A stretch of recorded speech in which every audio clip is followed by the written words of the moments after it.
¿Alguna vez han pensado en instalar cámaras escondidas para poder filmar unos bellos momentos? Vamos a ver cómo le va al prota con ese contenido y lo que logra con ello. Pero antes de continuar, no se te olvide seguirme en Instagram en mi cuenta de Kim.gz, donde vas a encontrar contenido variado que sé que te va a gustar. Adicional, tenemos cuenta en TikTok de Kim.z1, donde también vas a encontrar mis resúmenes. En algunos momentos voy a subirlos aquí primero, como para darle variedad al canal. Los enlaces vas a encontrarlos en la descripción del video y ahora sí, continuemos con el video. Todo inicia en la habitación del prota, donde su computadora le notifica que hay un en vivo, donde se puede ver el cuarto de una linda waifu. En otro plano tenemos al prota saliendo de su habitación y escucha que alguien dice que va a llegar tarde, y son sus vecinos, que son una pareja de casados, donde el tipo le dice que cierre bien las puertas. En eso la vecina nota al prota y lo saluda muy gentilmente, pero eso le desagrada al marido. El prota le devuelve el saludo, el vecino le pregunta si hasta ahora sigue usando sudadera y que realmente eso es algo repulsivo. La vecina le dice que no le diga ese tipo de cosas al vecino y ella se disculpa por su marido. Él le dice que no se preocupe, pero cuando pasa el tipo al lado de él, le dice que ni se le ocurra hacerle algo a su esposa, pero el prota solo se despide con una sonrisa. En eso la vecina hace una reverencia y nuevamente se disculpa, y le dice que luego se va a disculpar un montón.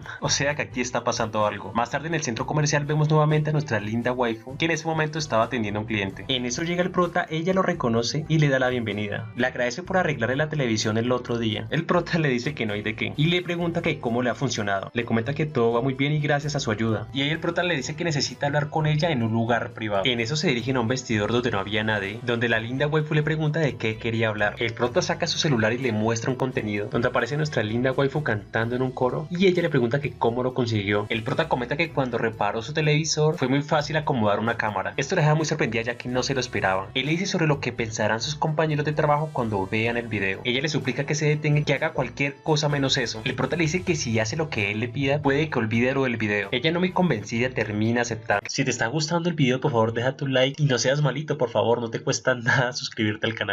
Y en ese mismo vestidor empiezan a jugar a la mamá y al papá, donde la waifu termina teniendo unas buenas clases de coro. Más tarde en el apartamento del prota, vemos que la vecina lo estaba esperando, diciéndole que ella es de su propiedad. El prota la elogia por su santo vestido, ella se disculpa por la actitud de su marido esa mañana, y para recompensarlo le servirá con muchas bendiciones. Más tarde el marido llega a la casa y se sorprende porque no ve a su esposa, y dice que seguro salió a hacer compras, pero ella se encontraba en la casa de al lado cantando la canción de Felices los Cuatro. Más tarde el prota se da cuenta que la linda waifu se encontraba haciendo un en vivo, así que en la noche decide hacerle una visita. El prota le sorprende que haya dejado la puerta sin llave y que aún sabiendo que hay una cámara estaba haciendo una oración. Ella se sonroja y no sabe qué decir, pero con su actitud ya sabemos lo que está deseando, y con su mirada fija le dice que quiere su testamento y tiernamente le pide que la haga de su propiedad, y el atento del prota termina dándole su primera bendición. Más tarde tenemos al prota observando las cámaras secretas que tenía instaladas, y en eso tenemos a una nueva waifu que es enfermera y que en el video se ve que estaba teniendo una autoración, y el prota lo aprovecha para hacerle una visita, pero cuando estaba en el punto más alto se da cuenta que ha llegado el prota. Ella claramente se ve sorprendida por su llegada. Ella lo reconoce como el tipo de la tienda de los electrodomésticos y le pregunta que por qué está ahí a esas horas. Él dice que mientras hay personas enfermas en el hospital, ella está autorizando como si nada, pero en sus ojos se proyecta el video que le había tomado el prota. Ella insistentemente le dice que la borre, el prota le dice que la puede eliminar, pero a cambio tiene una condición. Hasta ahora, ¿qué tal les parece la estrategia del prota? Sin miedo al éxito, ya va por su tercera conquista. Ella le pregunta sobre lo que quiere. El prota le dice que tendrá que hacer todo lo que él le diga sin que ella le diga a nadie. Ella le pregunta exactamente qué es lo que piensa hacer. El prota le dice que van a tener bendiciones. Ella le pregunta que si es en serio. El prota le confirma que sí, así que le tendrá que entregar su alma. Ella le dice que es algo que no puede hacer y que deje de decir tonterías y borre de una vez ese video. Pero el prota le muestra su escritura y le dice que va en serio. Ella le dice que pensaba muy bien de él, pero resulta que era una persona terrible y que está completamente decepcionada. Pero al final termina aceptando, pero con la condición que no difunda nada de los videos. Ella no se ve muy convencida, pero al final tienen un acuerdo. Ella lo único que le pide es que use la protección de Charizard y que de lo contrario no se lo perdonará. Y así ella se prepara para la oración, y en sus pensamientos nos enteramos que va a ser su primera bendición. Más tarde ella se siente aliviada porque ya terminó, y se siente aliviada porque la protección de Charizard sí funcionó. Pero lo que no se esperaba es que el prota quería una segunda bendición, y esta vez ya no había protección de Charizard. Al día siguiente ya se encontraba trasladando a un paciente en el hospital, hasta que se encuentra de frente con el prota. Él la saluda y dice que vino a revisar el aire acondicionado, y yo creo que algo más. Más tarde ella va a visitar a uno de sus pacientes, pero extrañamente parece que estuviera haciendo algo detrás de cortinas. Esta parejita no desaprovecha porque tienen bendiciones en todos los lugares del hospital, hasta que un día recogiendo un bolígrafo, la enfermera se da cuenta que su cuerpo ha empezado a cambiar. Como ha estado teniendo bendiciones todos los días, se ha empezado a acostumbrar. Más tarde en la noche se encuentran para seguir predicando la palabra. El prota en algún punto le dice que quiere que sea su enfermera personal para tener atención prioritaria todos los días, pero ella se niega, y como consecuencia el prota le dice que no le dará más bendiciones. Con esas palabras algo en ella cambió y se dio cuenta realmente lo que valía. Y sin pensarlo 2 veces dice que lo hará, que de ahora en adelante será de su propiedad y aceptará todas las peticiones que él quiera. Y así ambos empiezan a tener una bonita relación. Ahora la situación cambió totalmente para el prota, ya que ahora tienen su nómina 3 lindas asistentes y cada una de ellas estando reunidas se compiten para ver quién es la que más apoya al prota. Y la historia finaliza con las 3 proyectadas en la televisión. Y como moraleja de la historia hay que aprender a instalar cámaras.